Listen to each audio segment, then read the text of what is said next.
Hi friends, welcome back to my channel my medicine knowledge. Medical and health related విషయాల కోసం మన ఛానల్ను subscribe చేసుకోండి. పక్కనే ఉన్న బెల్ ఐకాన్ని ప్రెస్ చేయడం ద్వారా నేను అప్లోడ్ చేసే లేటెస్ట్ వీడియోలను నోటిఫికేషన్ ద్వారా పొందండి. మారుతున్న జీవనశైలిలో భాగంగా స్ట్రోక్స్ పెరుగుతున్నాయి. ఒకప్పుడు 50 ఏళ్ళు దాటితే ఇలాంటి సమస్య వచ్చేది. ఇప్పుడు అలా కాదు. 25 ఏళ్ళు వయసు దాటిన ప్రతి నలుగురిలో ఒకరు జీవితకాలంలో స్ట్రోక్ బారిన పడుతున్నారు. చిన్న వయసు వారు స్ట్రోక్ బారిన పడడం వల్ల వారి కుటుంబాలు ఆర్థికంగా చిన్నభిన్నం అవుతాయి. కోవిడ్ అనంతరం పక్షవాతం బాధితుల సంఖ్య రోజురోజుకు పెరుగుతోంది. కోవిడ్ కారణంగా మనిషి శరీరంలోని రక్తనాళాలలో పలుచోట్ల రక్తం గడ్డలు కట్టుకొని ఉంటోందని, కొన్నిసార్లు ఇవి మెదడుకు వెళ్లే రక్తనాళాలలో బ్లాక్ కావడం వల్ల స్ట్రోక్ వస్తుందని వైద్యులు చెబుతున్నారు. ఇటీవల చాలా మంది వారికి తెలియకుండానే దీని బారిన పడుతున్నారు. బ్రెయిన్ స్ట్రోక్ వచ్చిన మొదటి 4.5 గంటల్లో ఆసుపత్రిలో చేర్చి చికిత్స అందితే ప్రాణాపాయంతో పాటు వైకల్యం నుంచి బయటపడవచ్చు. Brain stroke, ischaemic stroke, haemorrhagic stroke అనే 2 రకాలుగా వస్తుంది. బ్రెయిన్లోని రక్తనాళాల్లో రక్త ప్రసరణ సక్రమంగా లేకపోవడం వల్ల శరీరంలోని కొన్ని భాగాలు చచ్చుబడిపోతాయి. దీన్నే ఇస్కెమిక్ స్ట్రోక్ అంటారు. మెదడులోని రక్తనాళాలు చిట్లినప్పుడు అంతర్లీనంగా రక్తస్రావం జరుగుతుంది. దీన్నే హెమరేజ్ స్ట్రోక్ అని అంటారు. మెదడుకు వెళ్లే రక్తం సరఫరాలో అంతరాయం ఏర్పడడం కారణంగా మెదడు పనితీరు క్షీణించి స్ట్రోక్ వస్తుంది.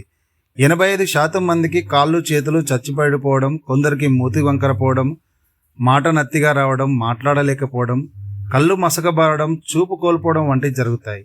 15% మందిలో మాత్రమే మెదడులో నరాలు చిట్లుపోయి అంతర్గత రక్తస్రావం అవుతుంది. మనిషిలోని ముఖ్యమైన అవయవాల్లో మెదడు ఒకటి. శరీరం మొత్తాన్ని నడిపించేది ఈ అవయవమే. మెదడు ఆరోగ్యంగా ఉన్నప్పుడు శరీరం అదుపు తప్పకుండా పనిచేస్తుంది. మెదడులో చిన్న సమస్య తలెత్తినా బ్రెయిన్ స్ట్రోక్ ఏర్పడుతుంది. ఎలాంటి ముందస్తు సూచనలు లేకుండా వచ్చేదే బ్రెయిన్ స్ట్రోక్ అంటే పక్షవాతం. రక్త ప్రసరణలో అవరోధం కలగడం, నరాలు చిట్లడం ప్రధాన కారణాలు.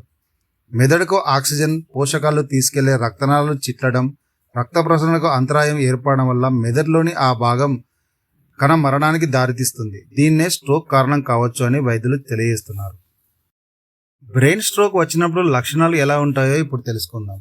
ముఖ్యమైన లక్షణాలు ఏంటంటే అకస్మాత్తుగా ముఖం, చేయి, కాల్లో తిమ్మిర్లు లేదా బలహీనంగా అనిపించడం, అకస్మాత్తుగా మాట్లాడడంలో ఇబ్బంది, విషయాలు అర్థం చేసుకోలేకపోవడం, 1 లేదా 2 కంటి చూపుల్లో ఇబ్బందులు ఏర్పడడం, నడవడానికి ఇబ్బంది, సరిగా బ్యాలెన్స్ చేసుకోలేకపోవడం, ఎలాంటి కారణం లేకుండా విపరీతమైన తలనొప్పి.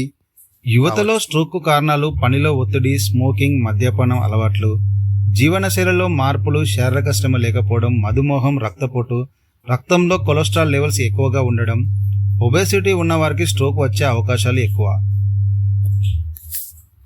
మరిన్ని హెల్త్ రిలేటెడ్ విషయాల కోసం నా ఛానల్ను సబ్స్క్రైబ్ చేసుకోండి.